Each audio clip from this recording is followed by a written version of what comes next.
The first snowfall of December had started early that year. Margaret sat near the kitchen window of her small Ohio duplex, watching thin flakes gather across the cracked wooden porch outside. The old heater rattled behind her, struggling against the cold, while a pot of chicken soup simmered quietly on the stove. The house smelled like onions, pepper, and laundry detergent, the same smell her grandson Ethan used to call home when he was little. She smiled faintly at the memory. At 71 years old, Margaret's hands shook slightly as she folded another stack of bills on the table. Electricity, insurance, prescription refill, groceries. She organized them carefully beside a faded ceramic mug that read, "World's Best Grandma." The lettering had almost worn off. Ethan gave it to her when he was 9. Back then, he still hugged her in public. Back then, he still needed her. Margaret leaned back slowly in her chair, rubbing the ache in her wrist. Arthritis had gotten worse the last few winters, but she ignored it most days. Pain had become part of aging, like silence or disappointment. The TV played softly in the background, some morning talk show she wasn't really watching. Most mornings were quiet now. Too quiet. But there was a time this house had been full of noise. Tiny sneakers across hardwood floors. Cartoons before school. Science projects spread across the kitchen table. The memory came back so vividly it almost hurt. Ethan was only 6 when his parents divorced. His mother, Margaret's daughter Linda, was overwhelmed, emotionally unstable, and constantly moving between jobs and relationships. Ethan's father disappeared almost immediately after the divorce papers were signed. Promises of weekend visits slowly became birthday phone calls, then nothing at all. So Margaret stepped in. At first it was temporary. Just helping after school. Then overnight stays. Then full weeks. Eventually, Ethan practically lived with her. Margaret still remembered the night he officially moved in. He stood at her front door clutching a Spider-Man backpack almost bigger than he was. Linda stood behind him crying quietly while pretending she wasn't. "I just need a little time to get myself together," Linda had said. Margaret never argued. She simply opened the door wider and said, "Come inside, baby. Dinner's almost ready." That little time became 12 years. 12 years of packed lunches. 12 years of parent-teacher conferences. 12 years of flu medicine at 2 a.m. 12 years of making sure Ethan never fully realized how unstable his real home life actually was. Margaret worked double shifts at a nursing home well into her 60s just to keep everything afloat. During the day, she lifted patients twice her size. At night, she helped Ethan study spelling words at the kitchen table. Sometimes she skipped meals so he could join school field trips without feeling different from the other kids. Sometimes she told him she wasn't hungry. He never knew the truth. Every Friday night became their tradition. Frozen pizza. Old movies. Blankets on the couch. Even after Ethan became a teenager, he still sat beside her during movies, even if he pretended not to care. "You always pick old people movies," he used to complain. But he always watched them anyway. Margaret smiled softly at the memory before her expression faded again. Things changed after college. Not suddenly. Slowly. Like a door quietly closing. At first it was fewer phone calls. Then rushed conversations. Then holidays missed because of work. Ethan had done well for himself. Better than anyone expected. Business degree.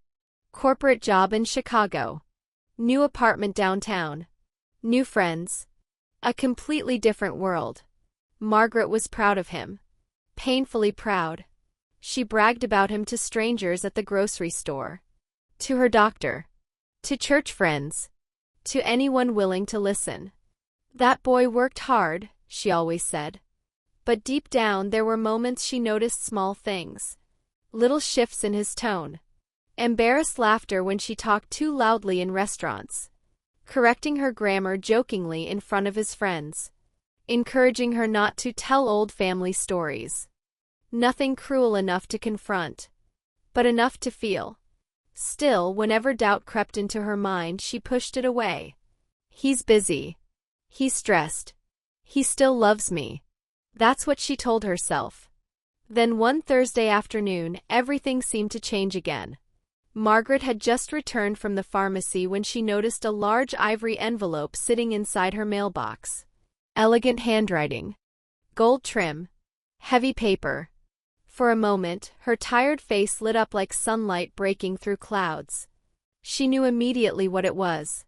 Her fingers trembled opening it. Inside was a wedding invitation. Ethan Carter. And Sophia Bennett.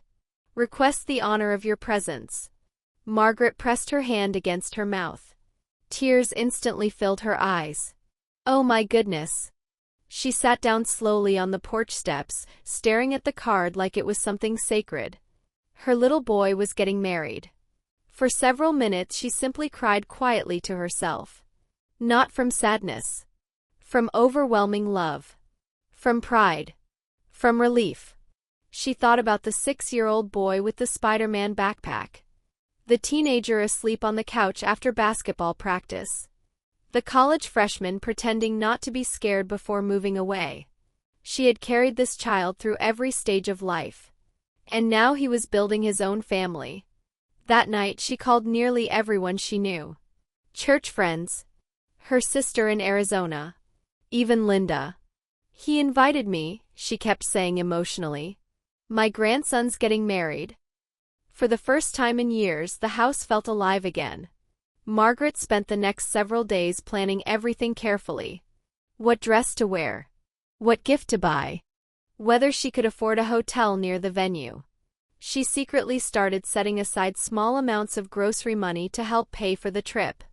Then she found herself standing in front of her bedroom mirror one evening holding an old photo album. She opened it slowly. Page after page of Ethan's childhood filled the room with memories. First day of school. Halloween costumes. Christmas mornings. A blurry photo of Ethan asleep against her shoulder while she rested in a hospital chair after working 16 straight hours. Margaret touched the photo gently. You made it, sweetheart, she whispered. Then her eyes drifted back toward the wedding invitation sitting carefully on the dresser. And for the first time in a very long time, she truly believed all the sacrifices had been worth it. For the next 2 weeks, Margaret carried the wedding invitation everywhere. Not physically, of course, though she did keep it carefully displayed on the kitchen counter where she could see it every morning. But emotionally, it followed her through every part of her day. At the grocery store, she found herself smiling at strangers for no reason. At church, she proudly announced during coffee hour, "My grandson's getting married in April." People congratulated her warmly. Some asked to see pictures. Margaret happily pulled out her phone, though it took her several tries to unlock it correctly. That's him, she said proudly, showing Ethan's engagement photo. And that's Sophia. Sophia Bennett looked beautiful in the picture. Elegant. Polished. The kind of young woman Margaret imagined belonged in magazines. Blonde hair perfectly styled. White coat draped neatly over her shoulders. Even her smile looked expensive somehow. Margaret tried not to feel intimidated by her. She seems sweet, one woman from church said kindly. Margaret nodded quickly. Oh, I'm sure she is. But truthfully, she barely knew her. Ethan and Sophia had been together almost 2 years, yet Margaret had only met her in person twice. Both visits were short. Pleasant. Polite. Carefully polite. The first time they met, Sophia hugged Margaret lightly without really touching her. The second time, she spent most of dinner checking her phone while Ethan talked about work. Still, Margaret gave her every benefit of the doubt. Young people are different now, she often told herself. A few days later, Ethan finally called. Margaret nearly dropped the phone rushing to answer. Ethan? Hey, Grandma. Just hearing his voice warmed her instantly. For the next 20 minutes, Margaret talked excitedly about the invitation, the venue photos she'd searched online, and how proud she was of him. Ethan laughed softly at first. But something in his tone felt distracted. Rushed. like his mind was somewhere else. Finally, after a pause, he cleared his throat. So, listen, Grandma. Margaret's smile faded slightly.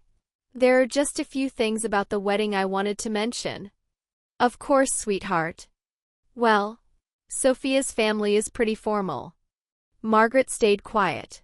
They're paying for most of the wedding and they've invited a lot of business people, family friends, important people. That's nice, Margaret said gently. Yeah.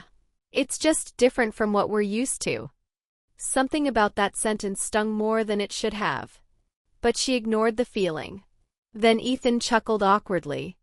And maybe don't tell too many embarrassing childhood stories this time. Margaret forced a small laugh. Oh, honey, I wouldn't embarrass you. I know. I'm just saying. There was another silence. Small. Uncomfortable. Then Ethan suddenly changed the subject. So what are you planning to wear?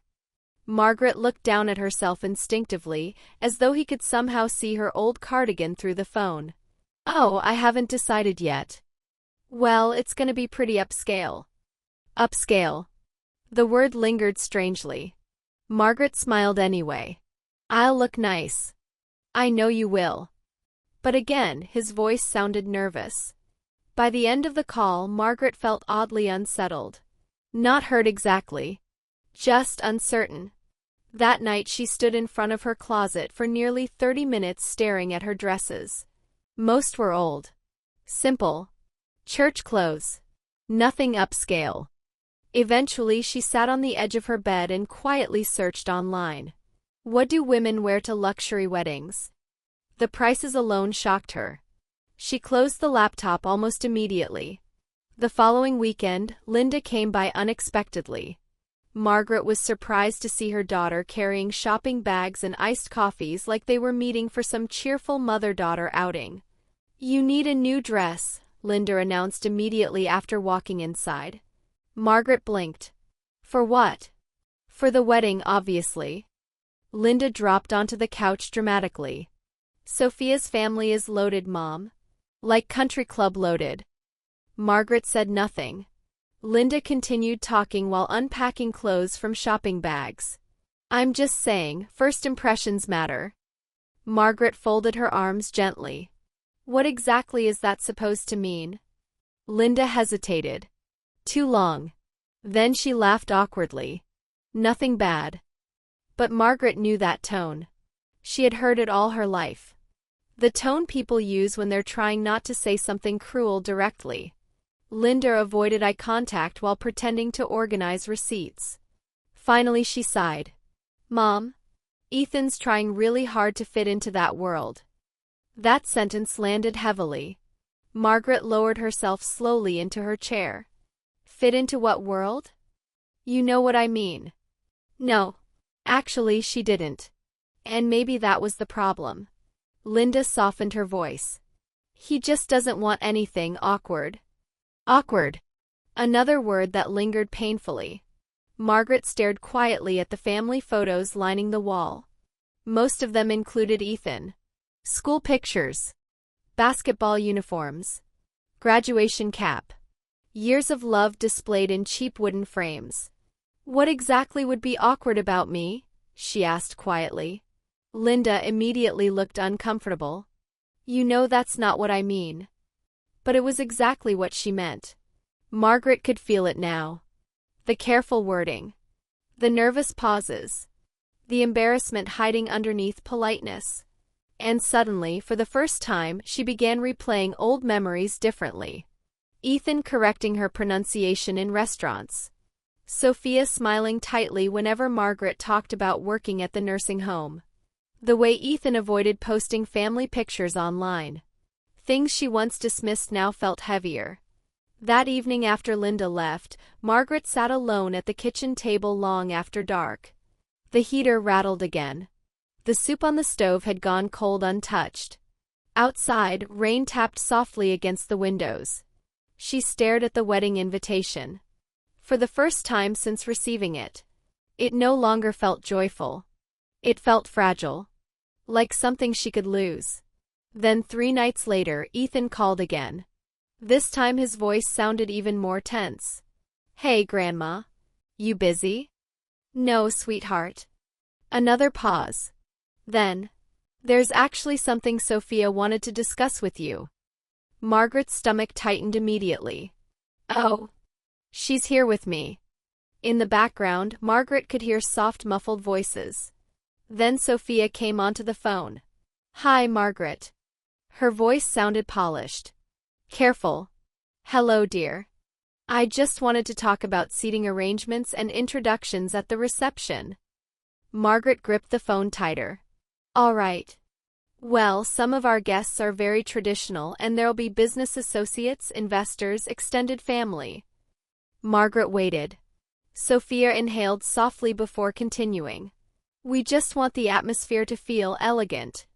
There it was again. Elegant. Upscale. Traditional. Every word seemed to point toward something neither of them wanted to say directly. Margaret stayed silent long enough that Sophia continued nervously. And Ethan mentioned you're more comfortable with quieter settings anyway. Margaret frowned slightly. I never said that. Another silence. Longer this time. Then Ethan suddenly took the phone back. Grandma, don't overthink this. Overthink. Margaret's chest tightened. That word always appeared right before someone dismissed your feelings. We just mean maybe keep things simple at the wedding. How simple? Nobody answered immediately. And in that silence, Margaret felt something cold begin settling inside her. Not anger. Not yet. Something worse. The slow realization that the people you love may already be ashamed of you, long before they admit it aloud. After the phone call ended, Margaret remained seated at the kitchen table without moving. The silence inside the house felt different now. Heavier. The heater still rattled in the background. Rain still tapped softly against the windows. Somewhere down the street, a dog barked once and then everything went quiet again. But Margaret barely noticed any of it. Her eyes stayed fixed on the wedding invitation lying in front of her. Elegant cream paper. Gold lettering. Ethan Carter and Sophia Bennett. Just hours earlier, that invitation had still represented joy, pride, family. Now it felt like something else entirely. A test. Or maybe a warning. Margaret slowly reached for the mug beside her, but her hand trembled badly enough that coffee spilled onto the table. Oh, Lord, she whispered tiredly. She grabbed a dish towel automatically, wiping the mess with the same calm motions she had used her entire life whenever things fell apart around her. That's what Margaret did. She cleaned up messes. Other people's messes. Linda's divorce. Ethan's broken childhood. Hospital bills. Lost jobs. Loneliness. Humiliation. She had spent decades quietly absorbing pain so nobody else had to feel uncomfortable. But tonight felt different. Tonight, for the first time, she could not convince herself she was imagining things. They were embarrassed by her. The realization settled slowly, like ice water spreading through her chest. Margaret pushed back from the table and walked toward the hallway closet. From the top shelf she pulled down an old plastic storage bin filled with photographs and keepsakes. She carried it carefully into the living room and sat on the floor beside the couch. For nearly an hour she looked through memories. Tiny birthday cards written in crooked child handwriting. Handmade Mother's Day crafts Ethan made in elementary school because, as he once proudly told his teacher, "My grandma's basically my mom anyway." Photos from Little League games.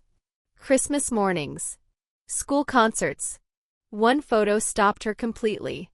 Ethan at age 8. Missing front tooth. Arms wrapped tightly around Margaret's neck.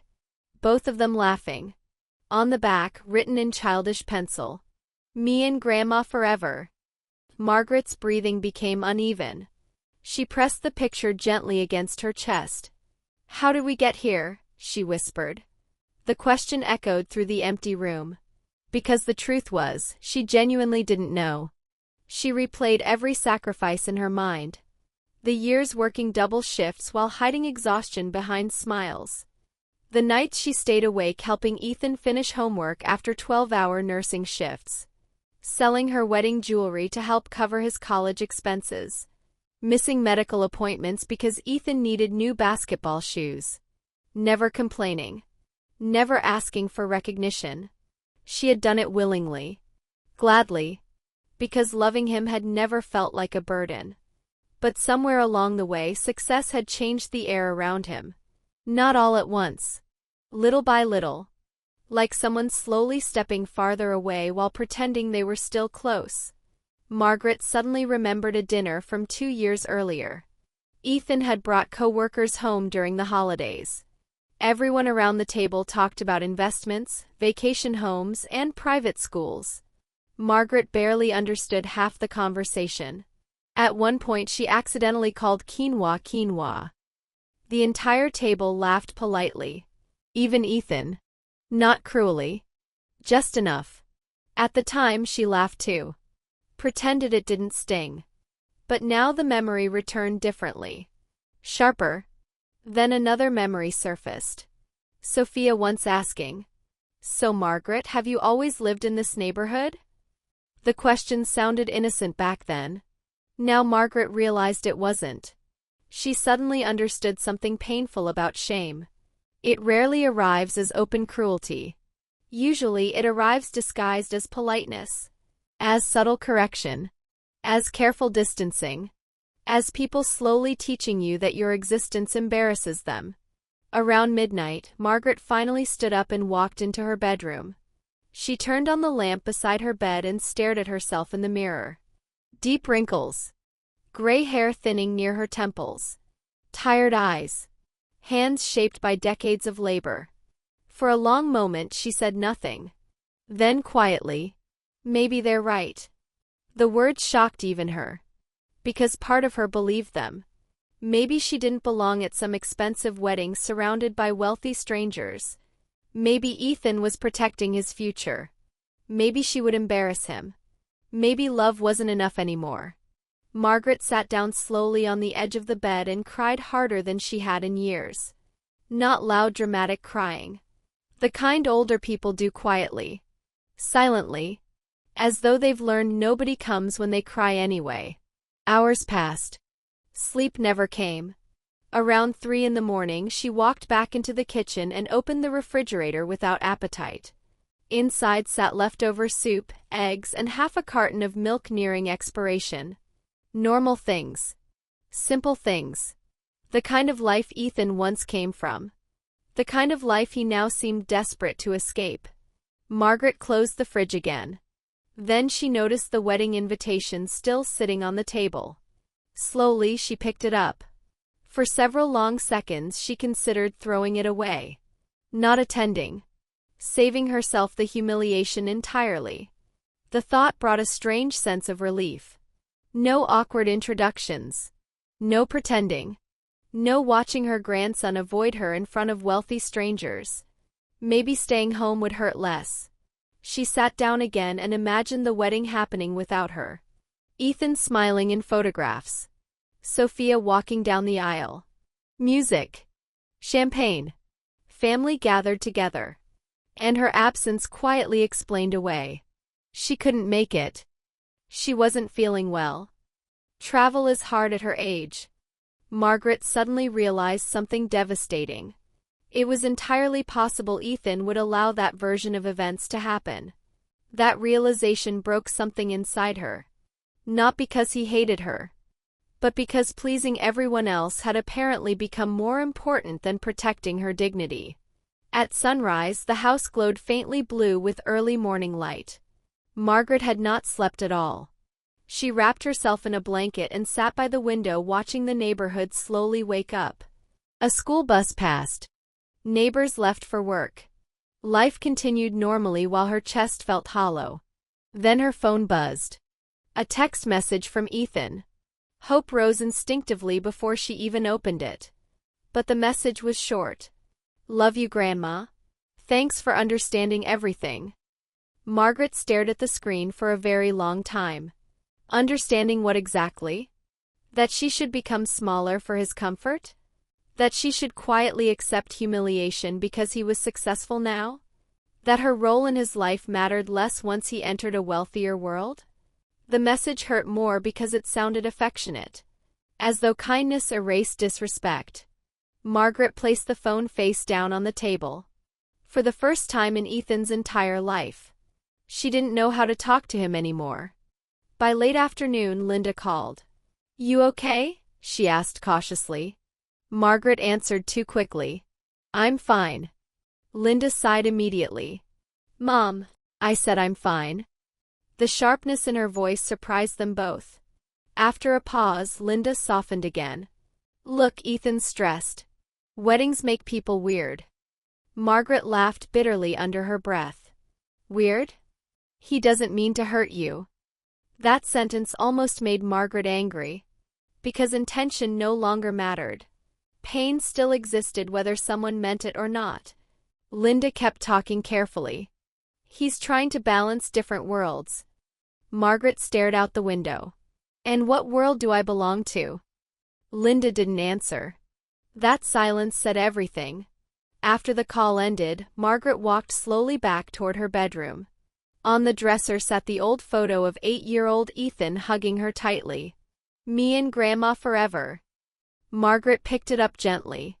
Then, for the first time since receiving the invitation, she finally allowed herself to ask the question she'd been avoiding. What if the little boy who once loved her openly no longer existed at all? By the following Sunday, the situation had quietly spread through the family. Not officially. Nobody announced it directly.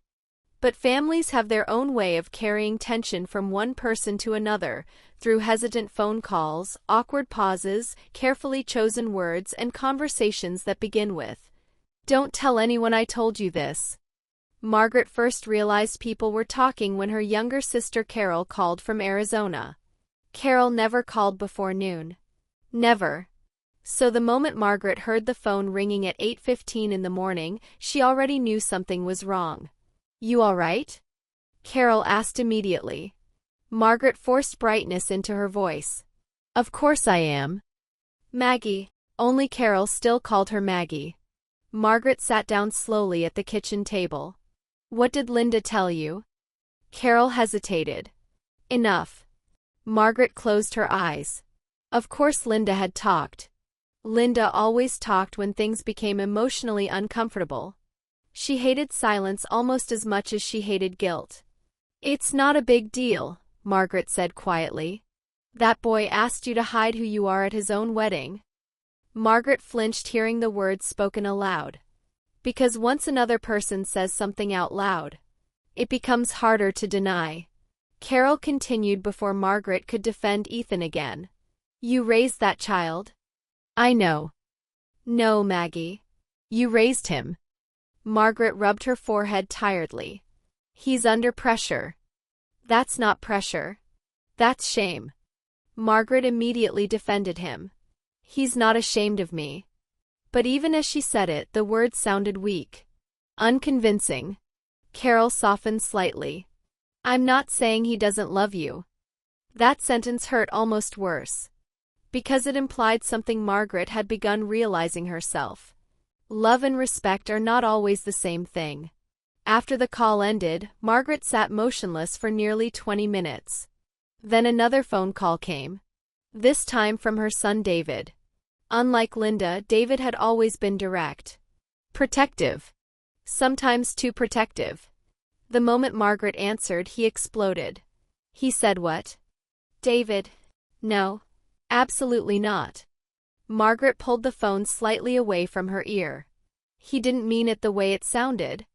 "That's exactly how he meant it." David's anger felt hot and immediate. "He wants you there but doesn't want people knowing you're his grandmother? That's pathetic." Margaret hated hearing Ethan criticized. Even now. Even after everything. "He's just trying to keep peace." "With who? Snobs?" "David." "No, Mom. Somebody needs to say it." Margaret pressed her lips together tightly. David continued. "You spent your whole life protecting that kid from pain. And now he's protecting rich strangers from being associated with you." The sentence landed hard. Because stripped of excuses. That was exactly what this was. Margaret suddenly felt exhausted. I don't want family fighting over this. Well, maybe somebody should have thought about that before humiliating you. After hanging up, Margaret realized something frightening. The family was beginning to split into sides. And somehow, even now, she still felt responsible for keeping everyone together. That evening, Linda arrived unexpectedly again. Margaret opened the door to find her daughter visibly stressed, arms folded tightly across her chest. You talked to David? Margaret sighed. He called me. Linda walked inside immediately. Well, now he's furious at Ethan. Margaret closed the door slowly. And whose fault is that? Linda looked defensive instantly. Oh, come on, Mom. Don't start. Margaret stared at her carefully. You told people. I needed advice. No. You needed validation. Linda looked away. That silence confirmed it. The two women sat across from each other in the living room where decades of family arguments had already happened before. Only now both of them looked older. Tired in different ways. Linda spoke first. You're taking this too personally. Margaret almost laughed. Too personally? As though humiliation should feel abstract. As though being erased from your own family was somehow procedural. He asked me to pretend I'm not his grandmother. He asked for discretion. Margaret stared at her in disbelief. Listen to yourself. Linda exhaled sharply. You don't understand the pressure he's under. No, Margaret replied quietly. I understand it perfectly now. Linda rubbed her temples. Sophia's family is wealthy, connected, sophisticated. And I'm not. Linda froze. Margaret's voice remained calm, but calmer pain often cuts deepest. You know what hurts most? Margaret asked softly. It's not even the request itself. Linda stayed quiet. It's realizing how long everyone's been preparing me for it. Linda frowned slightly. What's that supposed to mean? All these little warnings. Margaret began counting them slowly. Dress nicer. Don't tell old stories. Don't make things awkward. Act simple. Be careful. Every sentence felt heavier spoken aloud. Margaret's eyes filled with tears she refused to let fall. You were all teaching me how to become smaller. Linda looked genuinely uncomfortable now. That's not fair. No, Margaret whispered. It isn't. For several moments, neither woman spoke. Then Linda's expression softened slightly. Mom, Ethan loves you. Margaret nodded slowly. I know he does. That was the tragedy. If he didn't love her, this would hurt less. Love mixed with shame creates a very specific kind of wound. Because affection keeps giving you hope while disrespect quietly destroys it. Meanwhile, elsewhere, Ethan's own stress was spiraling. Margaret learned later that arguments had already started between Ethan and Sophia behind closed doors. At first, Sophia insisted she never intended to hurt Margaret. But intention no longer mattered. The damage had escaped into the family. And once humiliation becomes public inside a family, it spreads fast. Sophia reportedly told Ethan. I thought she'd understand. Understand. Everyone kept using that word. As though older people should naturally tolerate disrespect if it helps younger people succeed. Ethan himself became increasingly defensive. According to Linda, he kept repeating, I'm trying to avoid drama. But the truth was painfully obvious now. His attempt to avoid embarrassment had created something far worse. Family resentment. By Tuesday evening, even extended relatives had started quietly choosing sides. Cousins texting each other. Aunts calling privately. Everyone forming opinions. Some defended Ethan. He's young. Weddings are stressful. He didn't mean it badly. Others were harsher.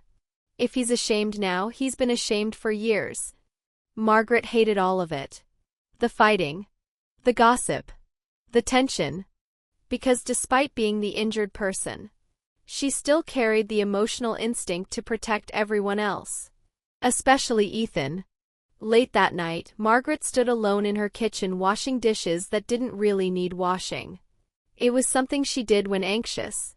Warm water running endlessly while her thoughts spiraled. Then her phone buzzed again. This time, a message appeared from Ethan himself. "Can we talk tomorrow?" Margaret stared at the screen. 3 simple words. But her stomach tightened instantly. Because deep down, she feared tomorrow might finally force both of them to say the things they had carefully avoided for years. Margaret barely slept the night before meeting Ethan. Every time she closed her eyes, old memories collided with new pain. 6-year-old Ethan crying after nightmares. Teenage Ethan hugging her after graduation. Adult Ethan carefully asking her not to embarrass him. The contrast was unbearable. By morning, her chest already felt heavy with exhaustion. At exactly 10:12 a.m., Ethan pulled into her driveway. Margaret watched from behind the living room curtain before opening the door. For a brief moment, seeing him standing there almost erased everything else. He still had the same nervous habit of rubbing the back of his neck when stressed. Still stood slightly crooked because of an old basketball injury in high school. Still looked like the boy she raised. And somehow, that made this harder. "Hey, Grandma," he said softly. Margaret stepped aside quietly. "Come in." The house suddenly felt much smaller with tension inside it. Ethan sat at the kitchen table while Margaret poured coffee neither of them really wanted. The silence between them stretched painfully. Finally, Ethan spoke first. "I hate that everybody's talking about this." Margaret placed the mugs down carefully. "That's what bothers you most?" Ethan looked up immediately. "No, that's not what I meant." But it was close enough. Margaret sat across from him slowly. For several seconds, neither spoke again. Then Ethan sighed deeply. "Grandma, you know I love you." There it was again. Love. Always love. As though love automatically canceled humiliation. Margaret looked at him quietly. "Then why am I suddenly something you need to manage?" The question visibly hit him. "That's not fair." "No?" Margaret asked softly. "Then explain it to me." Ethan rubbed both hands across his face in frustration. "You don't understand how complicated this wedding has become." Margaret's expression tightened slightly. "Complicated because of me?" "No. Because of expectations."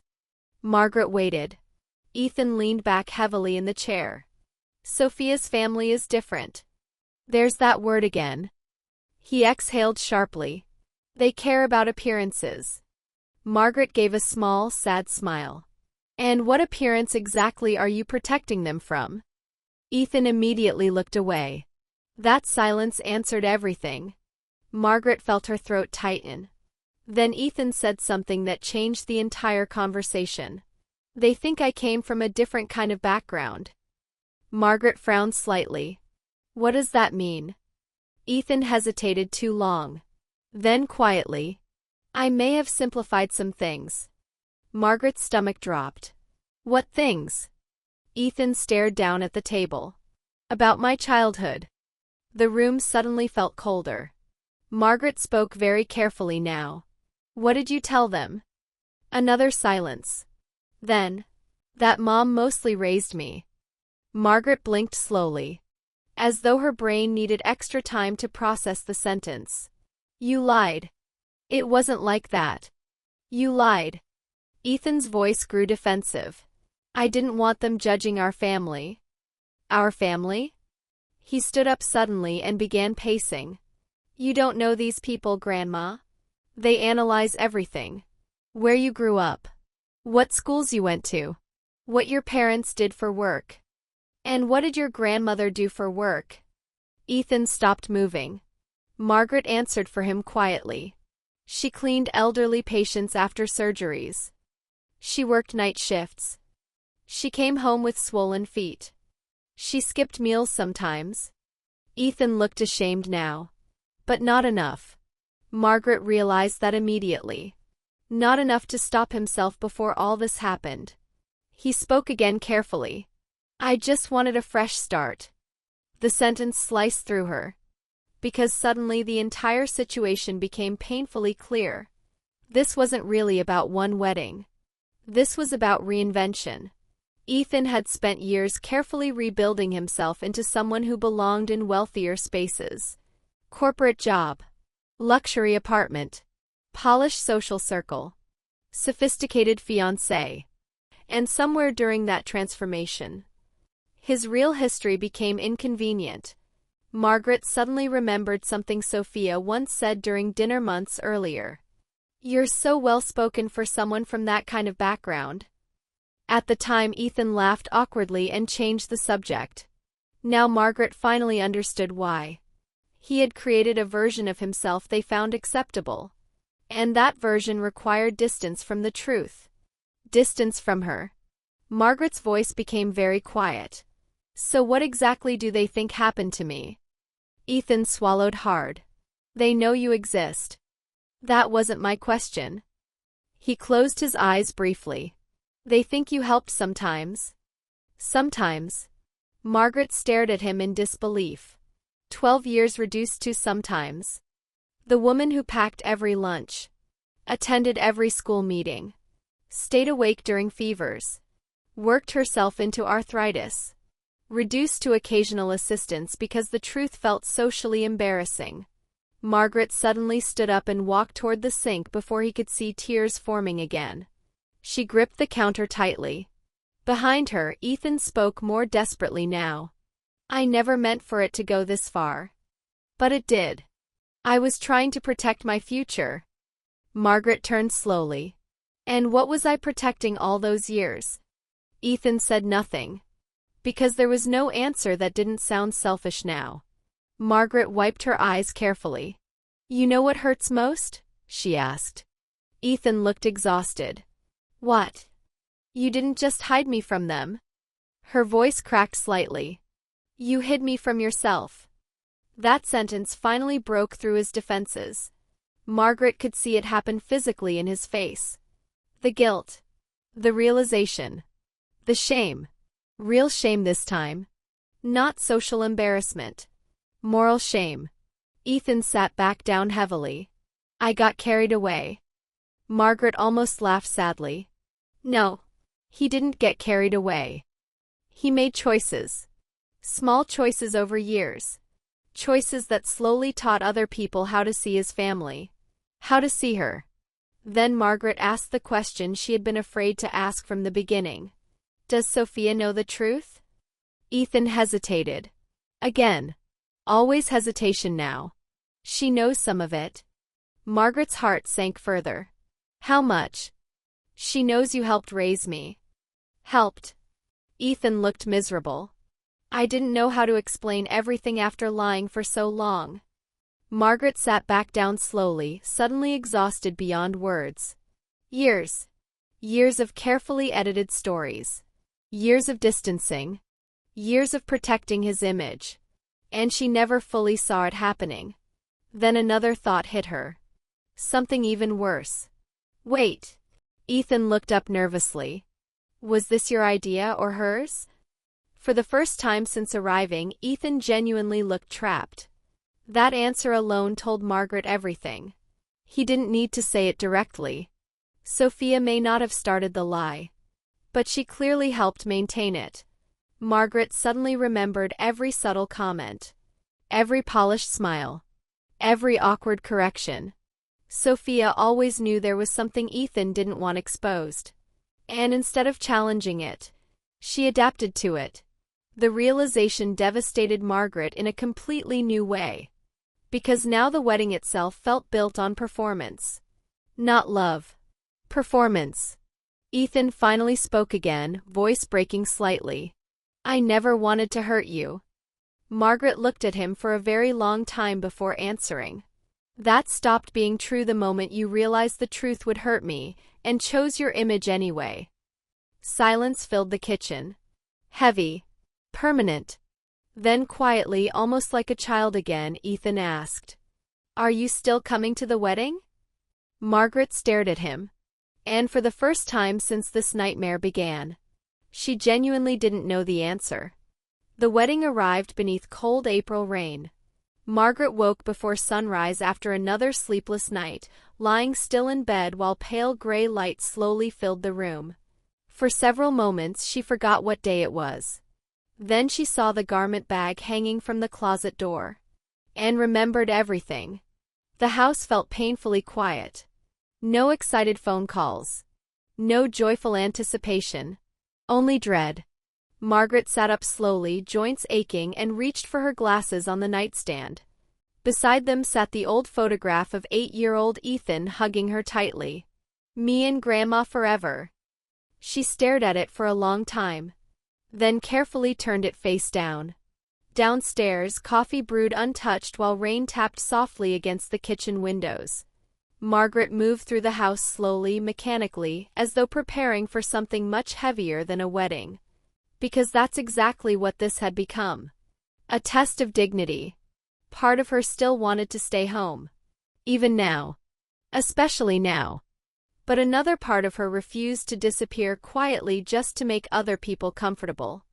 By 8 o'clock, Linda arrived to drive her to the venue. The moment Margaret opened the door, Linda's expression softened with visible concern. "You look tired." Margaret forced a small smile. "Couldn't sleep." Linda stepped inside awkwardly. For several seconds, neither woman mentioned the obvious tension surrounding the day. Instead, Linda fussed over details. "You packed your medicine? You have tissues? Your shoes are in the car." Normal questions. Safe questions. Because neither of them wanted to discuss what might happen once they arrived. Margaret wore a navy blue dress she finally bought after visiting 4 different stores. It cost more than she was comfortable spending, but she knew showing up too simple would only make things worse. Even now, she was still trying not to embarrass him. That realization hurt almost as much as the original request. During the drive downtown, rain streaked across the windshield while soft classical music played quietly through the speakers. Linda gripped the steering wheel tightly. Finally, after 20 minutes of silence, she spoke carefully. "You don't have to stay if things feel uncomfortable." Margaret kept looking out the window. "I'm already uncomfortable." Linda swallowed hard. "I mean it, Mom." Margaret nodded faintly. But deep down she already knew she would stay no matter how painful it became. Not for Ethan. For herself. Because leaving too early would feel like accepting shame she did not deserve. The wedding venue sat outside Chicago along the edge of a private lake surrounded by expensive homes and manicured trees. White floral arrangements lined the entrance while valets hurried guests through the rain holding oversized umbrellas. Everything looked elegant. Perfect. Cold. Margaret immediately felt underdressed despite all her effort. Luxury has a way of making ordinary people suddenly feel visible in the worst possible way. As they entered the lobby, Margaret noticed it instantly. The staring. Not rude staring. Curious staring. Polite social scanning. People evaluating clothing, posture, confidence, status. Sophia's world.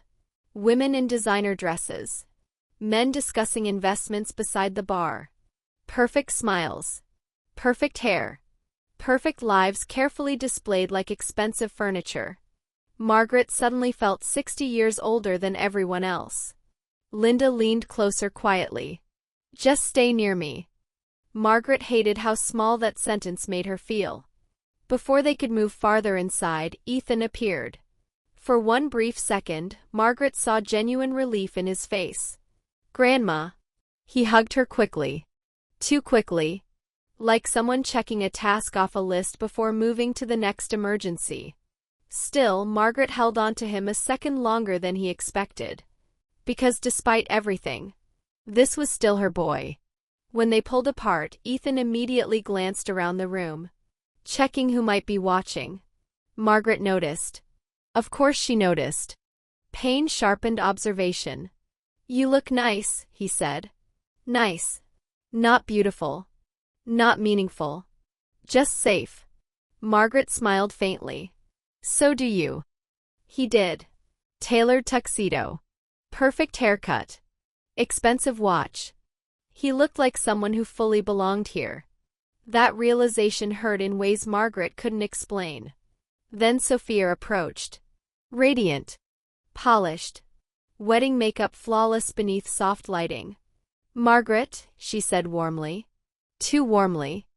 The kind of warmth people use when trying to cover tension. Sophia hugged her lightly. Again, barely touching. We're so glad you came. Margaret looked at her carefully. Was that true? Or merely appropriate to say? Before she could answer, another elegant older couple approached from across the room. Sophia immediately stiffened almost imperceptibly. Ethan, there you are, the man said cheerfully. Margaret instantly recognized them. Sophia's parents. Richard and Evelyn Bennett. Old money practically radiated from them. Evelyn smiled politely toward Margaret. And this is? There it was. The moment everyone had been quietly preparing for. Margaret felt Ethan freeze beside her. Just slightly. Just enough. Sophia looked nervous too. For one terrible second, nobody spoke. Then Ethan finally answered. This is Margaret. Just Margaret. No grandmother. No family connection. Nothing. Margaret felt something inside her crack silently. Evelyn smiled politely again. How lovely to meet you. Margaret nodded stiffly. You too. Then the conversation immediately moved away from her. Business talk. Travel stories. Venue compliments. Margaret stood there like decorative furniture while Ethan visibly relaxed once attention shifted elsewhere. He had done it. Exactly what he wanted. He erased her in real time. And somehow what hurt most wasn't the lie itself. It was how natural he had become at telling it. A few minutes later, Linda quietly guided Margaret toward the reception hall before tears became visible. You okay? Linda whispered. Margaret kept walking. Because if she stopped moving, she might collapse entirely. Inside the ballroom, crystal chandeliers reflected across polished floors while staff arranged champagne glasses with military precision. Margaret noticed family seating charts near the entrance. She searched automatically for her name. Then found it. Table 14. Near the back. Not with immediate family. Not near Ethan. Not near the wedding party. Far enough away to remain socially unimportant. Margaret stared at the card silently. Linda looked furious instantly. Oh, absolutely not. But Margaret touched her arm gently. Don't. No, Mom. Please. Because causing a scene would only confirm everyone's fears about her not fitting into this world. Again, she protected him. Even now. The ceremony itself blurred together emotionally. Music. Flowers. Guests smiling. Sophia walking down the aisle while Ethan looked emotional at the altar. At one point, Margaret almost cried watching him. Not from happiness. From grief.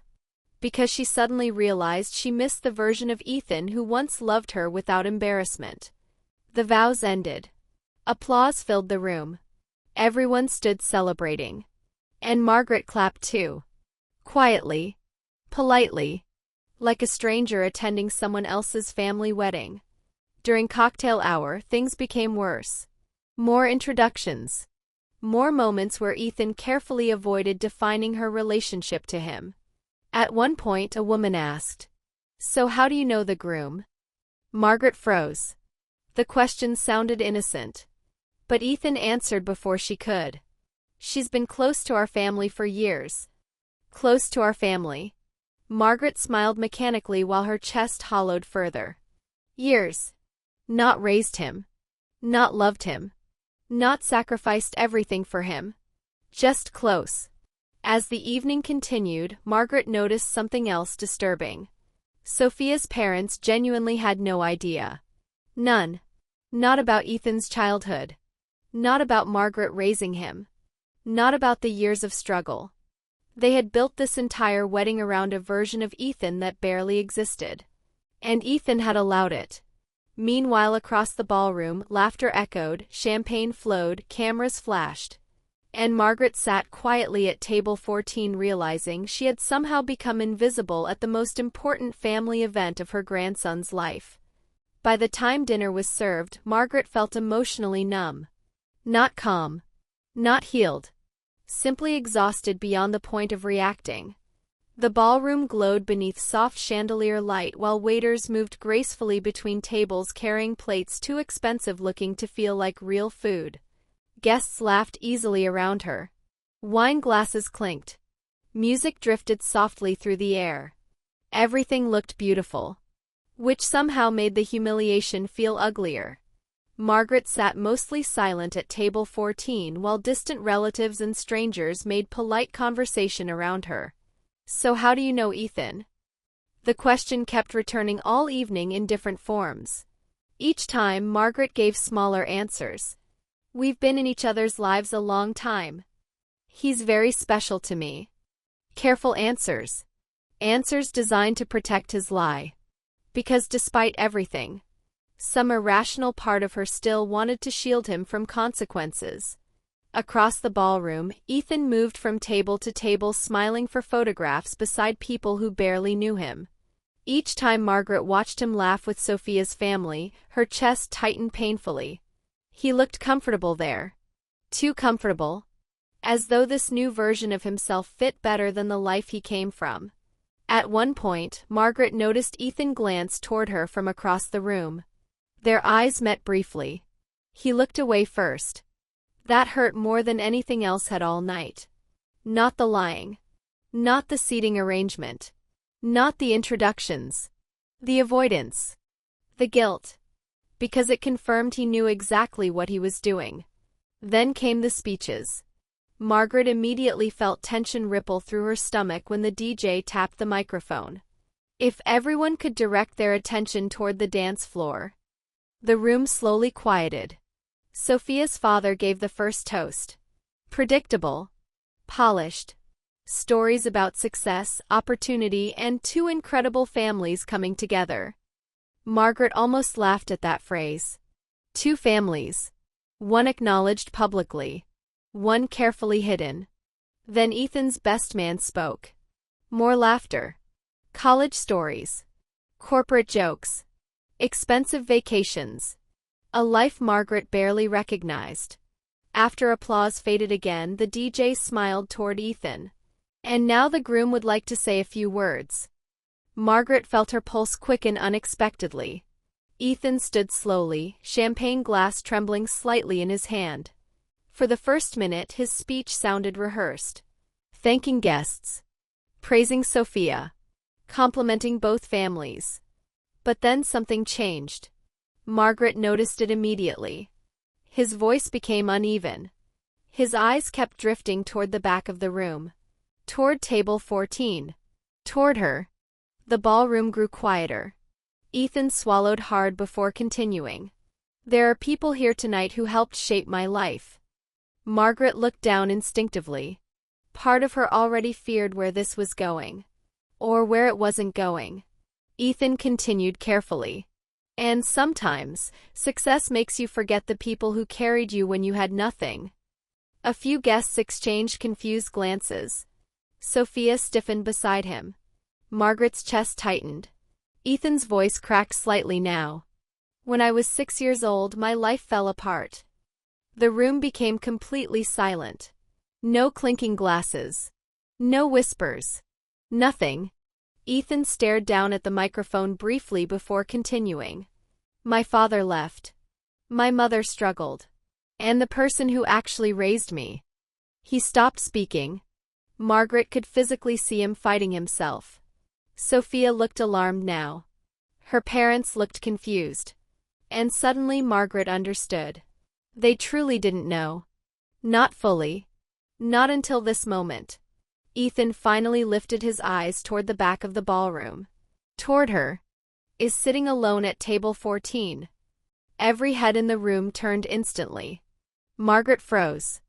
Her entire body went cold beneath dozens of staring eyes. Ethan's breathing became uneven. She worked double shifts in a nursing home. She gave up everything for me. She made sure I never felt abandoned even when I basically was. Margaret's eyes filled immediately. Not because she felt honored. Because this was the first truthful thing Ethan had publicly said about her all night. And it was arriving far too late. Sophia whispered something urgently beside him, but Ethan kept going. I spent years trying to fit into rooms like this. His voice shook harder now. And somewhere along the way, I started acting like my own family history was something to hide. The room felt frozen. Guests stared openly now. Sophia's mother looked visibly stunned. Ethan's eyes never left Margaret. I asked my grandmother to pretend we weren't family tonight. A collective silence spread across the ballroom so intense it almost sounded loud. Nobody moved. Nobody breathed. Then Ethan whispered into the microphone. And she still came anyway. Margaret lowered her eyes immediately. Because hearing the truth spoken publicly somehow hurt even more than hiding it. The shame was no longer private now. It belonged to the whole room. Ethan's voice broke completely. I thought success meant becoming someone different. But all it really did was show me how easy it is to betray the people who loved you first. Sophia looked devastated beside him now. Not angry. Shattered. As though she too finally understood the full ugliness of what they had created together. Then Ethan did something nobody expected. He stepped away from the microphone. Walked across the ballroom. Straight toward table 14. The room watched in complete silence. Margaret remained frozen in her chair as Ethan approached. When he finally reached her table, his face was pale with emotion. And suddenly, he looked young again. Not like the polished corporate man from Chicago. Like the frightened little boy she once comforted after nightmares. Ethan stopped directly in front of her. Then quietly, publicly, he said, I'm sorry, Grandma. Margaret's throat tightened painfully. The ballroom disappeared around her. All she could see was him. The child she raised. The man who hurt her. Both existing at the same time. Ethan's voice trembled. You deserved better than this. Margaret stared at him silently for several long seconds. Everyone waited. The entire room. Then Ethan did something else shocking. He knelt beside her chair. Just like he used to as a child when asking forgiveness after doing something wrong. Only now he was a grown man in a tuxedo breaking apart in front of hundreds of people. And somehow, that was the moment Margaret finally saw how lost he truly was. Not evil. Not heartless. Lost. Lost inside ambition. Inside insecurity. Inside the desperate need to belong somewhere he thought required abandoning himself first. Margaret slowly touched his face. Her hand trembled badly. You embarrassed yourself tonight, she whispered softly. Tears rolled down Ethan's face immediately. I know. And you broke my heart. His shoulders shook. I know. The ballroom remained completely silent except for distant music still playing softly from another room. Margaret looked around slowly. At the wealthy guests. At Sophia crying quietly near the dance floor. At Sophia's stunned parents. At her own family watching anxiously. Then back at Ethan. For a moment, she realized something important. This public confession wasn't really bravery. It was collapse. The weight of pretending had finally become heavier than the truth. And now everyone was trapped inside the fallout together. Margaret inhaled slowly. Then said the words nobody expected. Stand up. Ethan obeyed immediately. Margaret rose carefully from her chair beside him. And despite the humiliation, despite the betrayal, despite the pain, she reached for his hand. Not because everything was fixed, but because some bonds survive even after they crack. The ballroom never fully recovered after Ethan's confession. Even though the music started again. Even though servers resumed carrying drinks. Even though guests slowly returned to their conversations. Something fundamental had shifted. The wedding no longer felt elegant and controlled. It felt exposed. Human. Messy in the way real families are messy. And everyone could feel it. Margaret noticed it immediately as people began avoiding direct eye contact while pretending everything was normal. Some guests whispered quietly at their tables. Others stared openly at Ethan with a mixture of sympathy and judgment. Public shame changes the atmosphere of a room faster than almost anything else, especially among wealthy people who spend their lives trying to avoid discomfort. Sophia disappeared briefly with her mother after the speech. Margaret saw them across the hallway near the restrooms speaking in tense whispers. Evelyn Bennett looked pale and furious in the controlled way socially polished people often do. Not loud. Not emotional. Just deeply disturbed. Richard Bennett stood nearby with his arms folded tightly, expression unreadable. For the first time all evening, Margaret almost felt sorry for Sophia. Almost. Because while Ethan created the lie, Sophia helped preserve it. And now both of them were standing inside the consequences together. Meanwhile, Ethan remained close to Margaret the rest of the evening. Too close. Like someone terrified she might disappear if he looked away again. At one point he quietly moved her place card from table 14 to the family table near the dance floor. The gesture was painfully symbolic. Hours too late. Still, Margaret noticed relatives watching carefully as he did it. Some approving. Some uncomfortable. Because forgiveness is easy to applaud in theory. Until it forces everyone else to confront their own behavior too. Linda approached Margaret cautiously once the seating changed. "You okay?" Margaret gave a tired smile. "I don't even know anymore." Linda looked toward Ethan across the room. He finally told the truth. Margaret nodded faintly. Yes. But truth after humiliation still leaves scars. That's what nobody seemed to understand yet. People kept acting as though Ethan's public apology magically erased everything that happened before it. It didn't. Some damage doesn't disappear simply because someone finally admits they caused it. As dinner continued awkwardly, Sophia eventually returned to the table beside Ethan. Her makeup had clearly been redone, but not well enough to fully hide the crying. For several long minutes she avoided looking directly at Margaret. Then finally, quietly, "I owe you an apology too." Margaret studied her carefully. Sophia suddenly looked much younger than before. Less polished. Less intimidating. Just human. "I should have asked more questions," Sophia whispered, instead of accepting easy answers. Margaret appreciated the honesty. Most people blame confusion when the real problem was convenience. Sophia continued softly. "I thought Ethan was just trying to leave behind painful memories." Margaret's expression tightened slightly. "He was leaving behind people." Sophia lowered her eyes immediately. Because there was no defense against the truth anymore. Later that evening, another painful moment arrived unexpectedly. Sophia's father approached Margaret privately near the dessert tables. Richard Bennett looked deeply uncomfortable, the kind of man clearly unused to emotional conversations outside business negotiations. Still, he tried.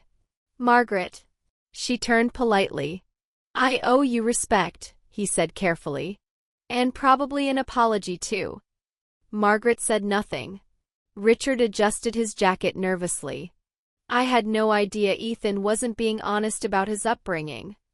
Margaret looked at him for a long moment before asking quietly, "Would it have mattered?"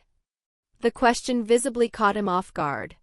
Because now everyone had to confront the uncomfortable truth underneath the situation. Would these people have viewed Ethan differently if they knew he came from working-class struggle instead of polished reinvention? Richard hesitated too long. That hesitation answered her question. Margaret nodded slowly. "That's what I thought." Richard looked ashamed. Not evil. Not cruel. Just part of a world where status quietly shapes value whether people admit it or not. Back inside the ballroom, Ethan's emotional collapse continued worsening privately. The adrenaline from confessing publicly had faded now, leaving only raw guilt behind. Margaret found him alone near the outdoor terrace later that night staring into the rain. His shoulders looked heavy. smaller somehow. When he heard her approaching, he turned immediately. I ruined everything. Margaret stood beside him quietly. Rain tapped softly against the glass doors beside them. No, she answered after a moment. You revealed everything. Ethan rubbed his eyes tiredly. Sophia's parents hate me now. Margaret almost smiled sadly. Now you know how it feels when people decide you're not good enough. That sentence hit him visibly. He looked down immediately. I never thought of it like that. I know. And that was the tragedy. Most betrayal inside families doesn't come from cruelty. It comes from selfish blindness. From people wanting comfort badly enough that they stop seeing who gets hurt in the process. Ethan's voice cracked again. I became someone I don't even recognize. Margaret studied him carefully. No, she said softly. You became someone afraid. He looked at her silently. You were afraid they'd judge where you came from. Afraid success would disappear. Afraid love depended on status. Ethan swallowed hard. And maybe, Margaret continued quietly, part of you was afraid becoming successful still wouldn't make you feel worthy. Tears filled his eyes instantly. Because that was the real wound underneath everything. Not greed. Not ambition. Insecurity. A poor child terrified of being looked down on ever again. Margaret suddenly realized something painful. Ethan didn't erase her because she was worthless. He erased her because deep down he still feared he was. That realization softened part of her anger. Not all of it. But enough. Back inside, the wedding slowly transformed into something emotionally strange. No longer glamorous. No longer performative. Now conversations became more honest. Relatives opened up about old resentments. People discussed sacrifices parents and grandparents made. Several older guests quietly approached Margaret throughout the evening, sharing their own stories. One woman whispered, My son stopped inviting us to his neighborhood because he's embarrassed we still have Southern accents. Another man admitted, My daughter acts different around wealthy people too. Margaret realized something unsettling. This wasn't rare. Just rarely spoken aloud. By midnight, exhaustion hung over everyone. The carefully constructed perfection of the wedding had collapsed completely. And strangely, something more real replaced it. Painful, but real. As the evening finally began ending, Margaret stood near the exit watching guests leave one by one. Sophia hugged her tightly this time. Actually tightly. No careful distance anymore. No performance. Just remorse. Thank you for staying, Sophia whispered emotionally. Margaret nodded gently but didn't answer. Because she still didn't know whether staying had been strength. Or simply another lifetime habit of enduring pain quietly. Then Ethan approached one final time before she left. His eyes were swollen from crying. Can I come see you next week? Margaret looked at him carefully. For the first time in his life, he seemed uncertain whether he still had the right to ask that question. And honestly, she wasn't fully certain either. The week after the wedding felt strangely quiet. Not peaceful. Just emotionally emptied. Margaret moved through her days slowly, like someone recovering from surgery. The adrenaline was gone now. No dramatic speeches. No ballroom tension. No public apologies. Only aftermath. And aftermath is where people finally discover whether relationships truly survived the damage, or simply paused beneath emotion. Margaret nodded slowly. That's what I thought. Richard looked ashamed. Not evil. Not cruel. Just part of a world where status quietly shapes value whether people admit it or not. Back inside the ballroom, Ethan's emotional collapse continued worsening privately. The adrenaline from confessing publicly had faded now, leaving only raw guilt behind. Margaret found him alone near the outdoor terrace later that night, staring into the rain. His shoulders looked heavy. Smaller somehow. When he heard her approaching, he turned immediately. I ruined everything. Margaret stood beside him quietly. Rain tapped softly against the glass doors beside them. No, she answered after a moment. You revealed everything. Ethan rubbed his eyes tiredly. Sophia's parents hate me now. Margaret almost smiled sadly. Now you know how it feels when people decide you're not good enough. That sentence hit him visibly. He looked down immediately. I never thought of it like that. I know. And that was the tragedy. Most betrayal inside families doesn't come from cruelty. It comes from selfish blindness. From people wanting comfort badly enough that they stop seeing who gets hurt in the process. Ethan's voice cracked again. I became someone I don't even recognize. Margaret studied him carefully. No, she said softly. You became someone afraid. He looked at her silently. You were afraid they'd judge where you came from. Afraid success would disappear. Afraid love depended on status. Ethan swallowed hard. And maybe, Margaret continued quietly, part of you was afraid becoming successful still wouldn't make you feel worthy. Tears filled his eyes instantly. Because that was the real wound underneath everything. Not greed. Not ambition. Insecurity.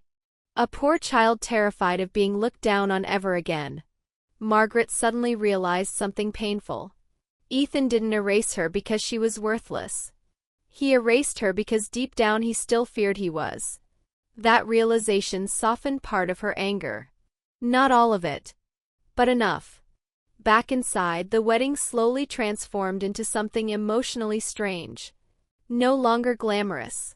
No longer performative. Now conversations became more honest. Relatives opened up about old resentments. People discussed sacrifices parents and grandparents made. Several older guests quietly approached Margaret throughout the evening, sharing their own stories. One woman whispered, My son stopped inviting us to his neighborhood because he's embarrassed we still have southern accents. Another man admitted, My daughter acts different around wealthy people too. Margaret realized something unsettling. This wasn't rare. Just rarely spoken aloud. By midnight, exhaustion hung over everyone. The carefully constructed perfection of the wedding had collapsed completely. And strangely, something more real replaced it. Painful, but real. As the evening finally began ending, Margaret stood near the exit watching guests leave one by one. Sophia hugged her tightly this time. Actually tightly. No careful distance anymore. No performance. Just remorse. Thank you for staying, Sophia whispered emotionally. Margaret nodded gently but didn't answer. Because she still didn't know whether staying had been strength. Or simply another lifetime habit of enduring pain quietly. Then Ethan approached one final time before she left. His eyes were swollen from crying. Can I come see you next week? Margaret looked at him carefully. For the first time in his life, he seemed uncertain whether he still had the right to ask that question. And honestly, she wasn't fully certain either. The week after the wedding felt strangely quiet. Not peaceful. Just emotionally emptied. Margaret moved through her days slowly, like someone recovering from surgery. The adrenaline was gone now. No dramatic speeches. No ballroom tension. No public apologies. Only aftermath. And aftermath is where people finally discover whether relationships truly survived the damage, or simply paused beneath emotion. Margaret nodded. They shouldn't.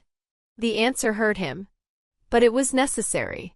Some relationships survive betrayal. But survival is not the same thing as innocence. Something permanent had changed between them now. Not broken entirely.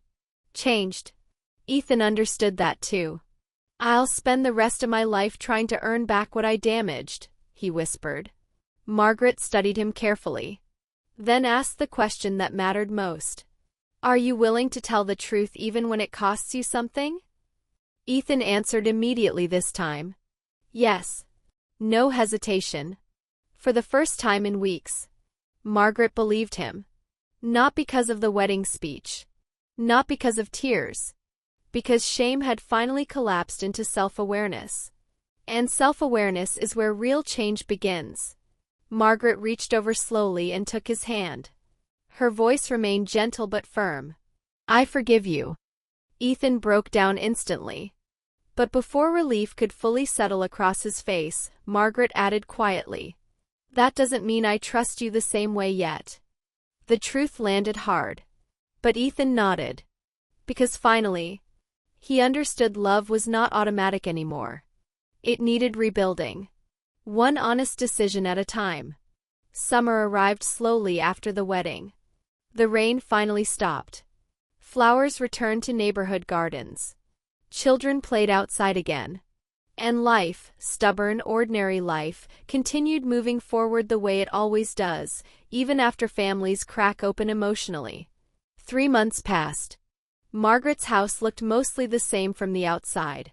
Same chipped porch railing. Same kitchen curtains. Same old ceramic mug beside the sink. But something inside the home had changed permanently. Not destroyed. Changed. Ethan started visiting every Sunday afternoon. At first the visits felt awkward.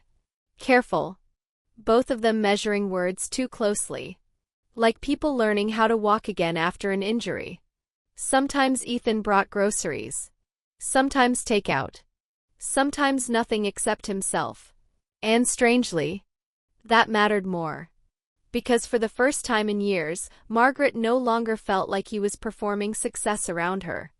The expensive watch disappeared. The polished corporate language faded. The constant phone checking stopped. Little by little, the version of Ethan that once lived in this house began returning. Not completely.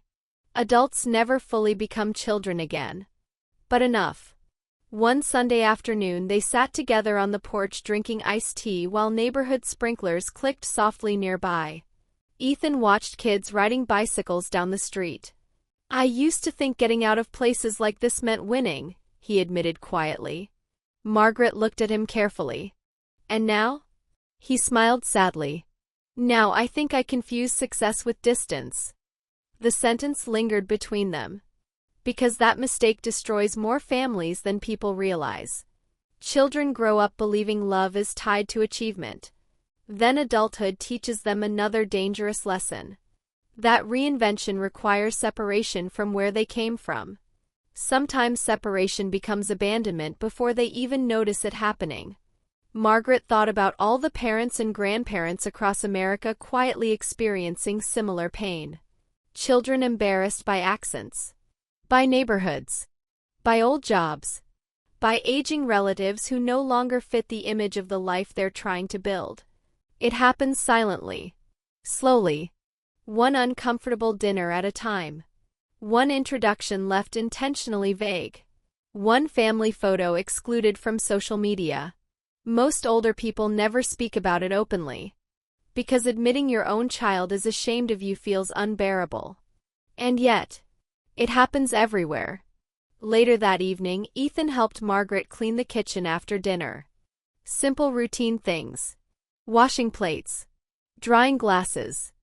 The kind of ordinary moments that once defined their entire relationship. At one point Ethan stopped suddenly while holding an old frying pan. "You really did everything for me, didn't you?" Margaret smiled faintly without looking up. "That's what family does." Ethan shook his head slowly. "No.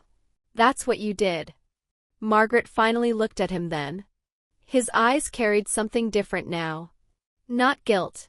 Recognition. There's a difference. Guilt focuses on your own pain. Recognition finally sees someone else's sacrifice clearly. And that recognition changed him more than public shame ever could. A few weeks later, Ethan and Sophia invited Margaret to dinner at their apartment in Chicago. Margaret almost declined. Part of her still feared entering the world where she once felt hidden. But this time felt different. When they arrived at the restaurant, Ethan introduced her immediately to everyone they encountered. Not performatively. Naturally. Proudly. "This is my grandmother," he said each time. Simple words. But Margaret noticed the difference instantly. No hesitation. No discomfort. No editing. Truth had finally become easier for him than performance. Sophia changed too. The careful politeness disappeared after the wedding. Now she asked real questions. Listened closely. Wanted stories about Ethan's childhood. One night she laughed so hard hearing an old basketball story that she nearly cried. And for the first time, Margaret realized Sophia wasn't truly the villain she once imagined. She had simply entered a lie already in progress. Still responsible, but not solely responsible. Near the end of summer, Ethan surprised Margaret with something unexpected. A framed photograph. Not the wedding photos. Not glamorous portraits. The old childhood picture again. 8-year-old Ethan hugging Margaret tightly. Me and Grandma forever. But this time beneath the picture sat a small engraved plaque. The woman who raised me. Margaret stared at it silently for several seconds before tears filled her eyes again. Not dramatic tears. Quiet ones. The kind older people cry when life finally gives them recognition they stopped expecting. Ethan spoke softly beside her.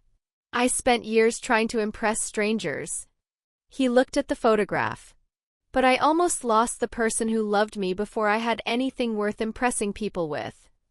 Margaret reached for his hand gently. Outside, evening sunlight stretched across the porch while cicadas buzzed softly in the trees. For a long moment neither spoke. Then Margaret finally said something she had spent months understanding herself. You know, losing respect hurts more than losing money. Ethan nodded slowly. Because now he understood. Poor families survive hardship all the time. What breaks them emotionally is humiliation. Feeling erased. Feeling hidden. Feeling like sacrifice became embarrassing once success arrived. Margaret leaned back in her chair and watched the neighborhood quietly. Children laughing. Cars passing. A normal American evening. And suddenly she realized something important. The wedding had not destroyed their family. It exposed it. Exposed insecurity. Class shame. Fear. Ambition. The desperate human need to belong. But exposure also created the possibility of honesty. And honesty, painful as it is, gives relationships one final chance to survive truthfully instead of performatively. As darkness slowly settled outside, Ethan asked quietly, Do you think people ever fully stop wanting approval? Margaret smiled knowingly. No. Then she squeezed his hand gently. But eventually you learn approval from strangers costs too much if it makes you betray the people who carried you when nobody else would. Silence followed. Warm silence this time. Peaceful silence. The kind families earn only after surviving difficult truth together. And before going inside for the night, Margaret looked once more at the framed childhood photograph sitting beside the window. Me and Grandma forever. Life had nearly proven those words wrong. But not completely. Because sometimes love survives not by avoiding betrayal, but by forcing people to finally see each other clearly after it happens. And maybe that's the real tragedy of growing older. The people who sacrifice the most for a family often ask for the least in return. Respect. Honesty. And not to be forgotten once success arrives. If stories about family, regret, betrayal, and second chances mean something to you, subscribe to American Granny Stories. New emotional stories every week. Sometimes the people who sacrifice the most for us become invisible once success arrives. If this story touched your heart, don't leave without subscribing, and send this video to someone who still deserves a thank you.